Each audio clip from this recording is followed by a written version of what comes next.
வக்ரதுண்ட மகாகாய சூரியகோடி சமப்பிரப அவிக்னம் குருமே தேவ சர்வகாரியேஷு சர்வதா. தென்னாட்டுடைய சிவனே போற்றி, என் நாட்டவர்க்கும் இறைவா போற்றி. நண்பர்களே, இந்த புத்தம் புதிய காணொலியில் உங்கள் அத்துணை பேரையும் வரவேற்பதில் மிக்க மகிழ்ச்சி கொள்கிறேன். அதாவது இன்னைக்கு நம்ம பேச போறது முக்கியமான ஒரு தலைப்பு. இந்த ஆங்கில புத்தாண்டு பிறந்து இப்போ அடுத்தது என்ன நடக்க போகுது அப்படிங்கிற கேள்வி எல்லாரோட மனசுலயும் இருக்கு. நமக்கு பல திட்டங்கள் இருக்கு வாழ்க்கையில. எல்லாருக்குமே குழந்தைங்களை படிக்க வைக்கணும், ஒரு நல்ல வீடு வாங்கணும், அவங்களுடைய எதிர்காலத்தை பற்றின கனவுகள், அதே மாதிரி திருமணம் ஆகாமல் இருக்கக்கூடியவர்களுக்கு நல்ல ஒரு மணமகன் அமையணும், பெற்றவங்களுடைய கவலை. இப்படி பல கவலைகளோடு தான் எல்லாருமே ஓடிக்கிட்டு இருக்கோம். பல பேருக்கு பல கேள்விகள் மனசுல. நம்ம நினைச்சது நடக்குமா? எப்ப நடக்கும்? இல்ல நம்ம கஷ்டத்தோடயே வாழ்ந்துருவோமா? இந்த கேள்விகளுக்கான பதில்கள் கிரகங்களுடைய நகர்வுகளை பொறுத்து தான் அமையும். அந்த வகையில மகா சனிப்பெயர்ச்சி மார்ச் 6ஆம் தேதி வரவிருக்கின்ற வாக்கிய பஞ்சாங்கப்படி கும்பத்திலிருந்து மீனத்திற்கு பெயரவிருக்கின்ற சனி பகவான்.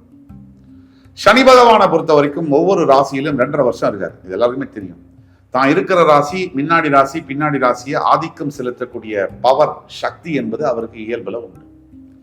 சனி இப்போ இந்த சனி பயிற்சியினுடைய பலன்கள் பிரத்யேகமாக சிறப்பு பலன்கள் 12 ராசிகளுக்கும் இன்று முதல் தொடக்கம்.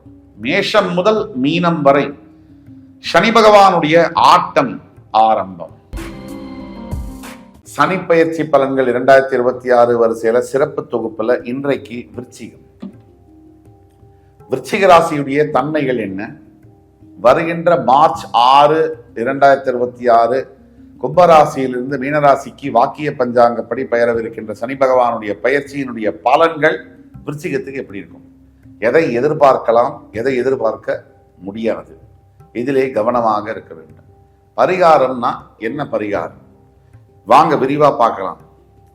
விருச்சிகம் காலபுருஷ தத்துவத்துக்கு 8ஆம் வீடு, மறைவு ஸ்தானம். அப்படிங்கிறதுனாலயோ என்னவோ விருச்சிகம் சந்திரன் நீச்சம் பெறக்கூடிய ஒரு இடம் அப்படிங்கிறதுனாலயோ மன அழுத்தத்தில் அதிகமாக கவலைப்படக்கூடிய தன்மைகள் இருக்குது. விருச்சிக ராசிக்கு பல ஆண்டுகளாக, மாதங்களாக இல்லை ஆண்டுகளாக நல்ல காலத்தை, நல்ல ஒரு வேலையை எதிர்பார்த்து காத்திருக்கக்கூடியது நம்ம பார்க்கிறோம்.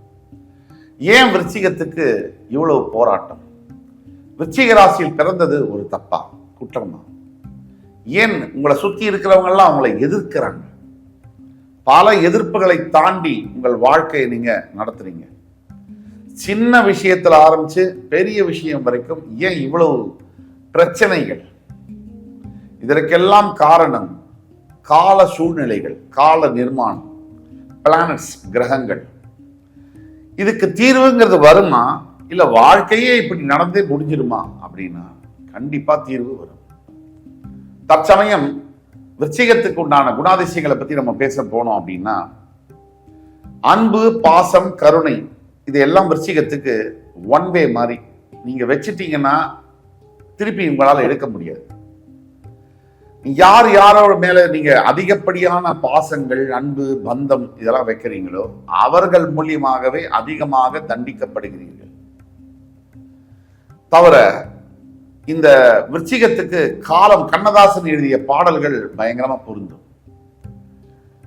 நீங்க நல்லா இருக்கும் போது உங்களை சுத்தி உங்களுக்கு கற்பூர ஆரத்தி எடுத்த மக்கள் கொஞ்சம் நீங்க 2 படி கீழே வந்தோடனே உங்களை ஏளனமாக பார்ப்பதும் பேசுவதும், அது உங்க மனசுல ஏற்படுத்தக்கூடிய வலி, காயம்.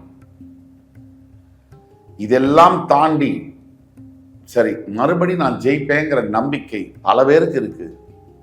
ஒரு சில பேருக்கு இல்லை, என் வாழ்க்கை இப்படிதான், நான் தற்கொலைக்கு முயற்சி பண்ணுவேன், நான் இறந்து போகணும், எனக்கு மரணம் வேண்டும் என்று கோரக்கூடிய அந்த அமைப்பிலும் பல விருச்சிக ராசி அன்பர்களை பார்க்க முடியுது. எல்லாத்தையும் உரமா வைங்க. உங்களுக்கு நல்லது நடக்கணும்னா முதல் விஷயம், நீங்க நல்லது நடக்கும்னு நம்பணும். என்னால ஜெயிக்க முடியும்னு நம்பணும். அதுதான் ஆணி வேறு. சும்மா பேசுறத காதுல வாங்கிட்டு போறதுல பிரயோஜனமே இல்லை.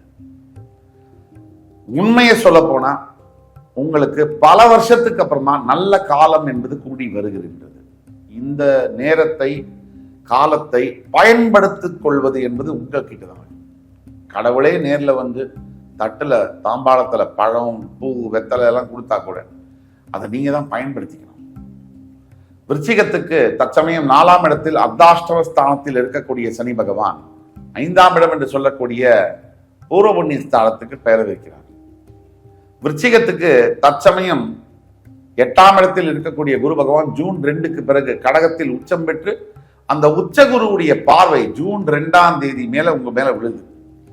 இப்போ சனி பகவான் சனி பயிற்சினா உலகமே உத்து பார்க்குது. ஏன்னா சனிக்கு அவ்வளவு பவர். குரு பகவான் வருஷா வருஷம் பெயர்ந்துட்டு தான் வராது. ஆனா குருவுடைய பார்வைக்கு இருக்கக்கூடிய பலம் இருக்கு இல்லையா, அது உச்சக்கட்ட எக்ஸ்ட்ரீம்லி பாசிட்டிவான பலம். எந்த ஒரு தோஷத்தையும் சரி செய்யக்கூடிய பலம். விருச்சிகத்துக்கு என்ன சொல்லணும்னா, மார்ச் 6 சனி பெயர்ந்து அர்த்தாஷ்டம சனி விலகப் போகிறது. அது ஒரு குட் நியூஸ். அதுக்கு அடுத்தபடியா குரு பகவானுடைய பார்வை உங்கள் ராசியின் மீது ஜூன் 2 விழப்போகுது. மார்ச் 6 வரைக்கும் கொஞ்சம் மிதமான மாடரேட் சேஞ்சஸ், மிதமான மாற்றங்கள் இருந்தாலும் மார்ச் 6க்கு பிறகு உங்கள் வாழ்க்கை ரீஸ்டார்ட் பட்டன் அப்படி வந்து தொடும். ரீசெட் அமைக்கப்படும். உங்க லைஃப்ல இந்த வருஷம் நீங்க பட்ட கஷ்டத்துக்கு பதில் கிடைக்கும்.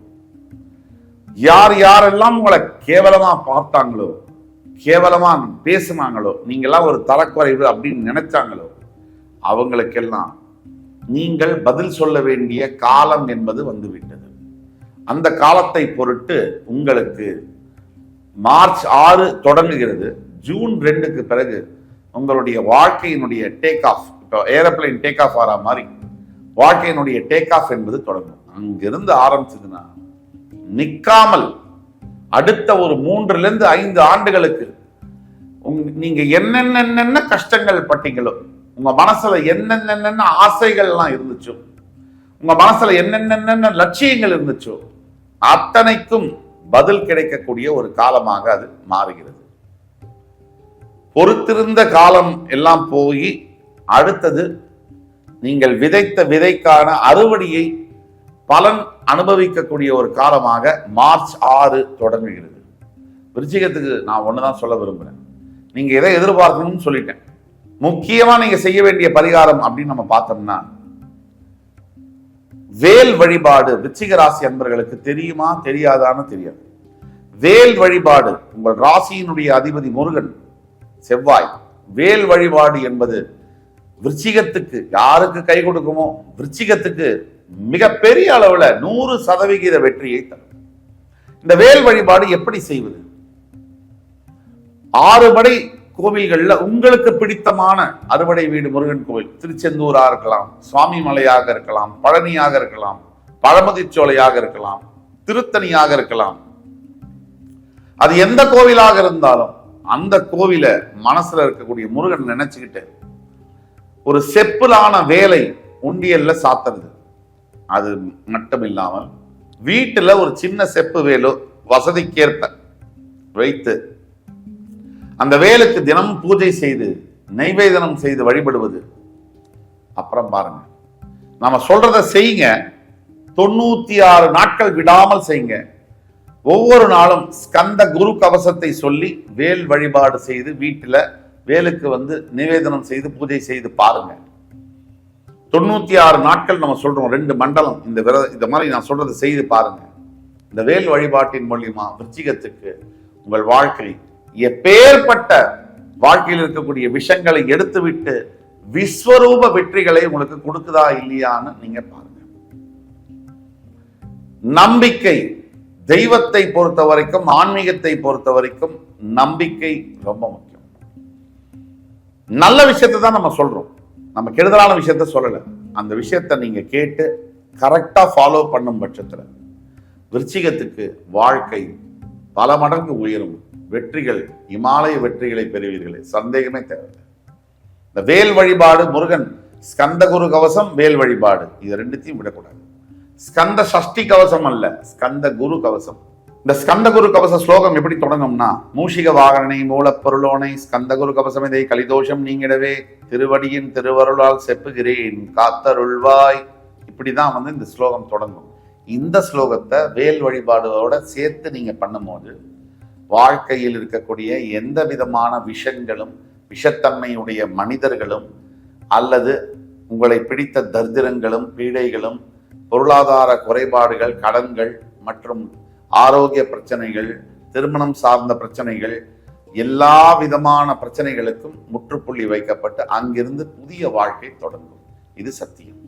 இந்த காணொலி உங்களுக்கு பிடிச்சிருக்கும்னு நம்புறேன். அடுத்து வரும் காணொலியில் மறுபடியும் உங்கள் எல்லோரையும் சந்திக்கும் வரை உங்களிடம் இருந்து விடைபெறுவது உங்கள் சுபாஷ் பாலகிருஷ்ணன். நன்றி, வணக்கம், வாழ்க வளமுடன்.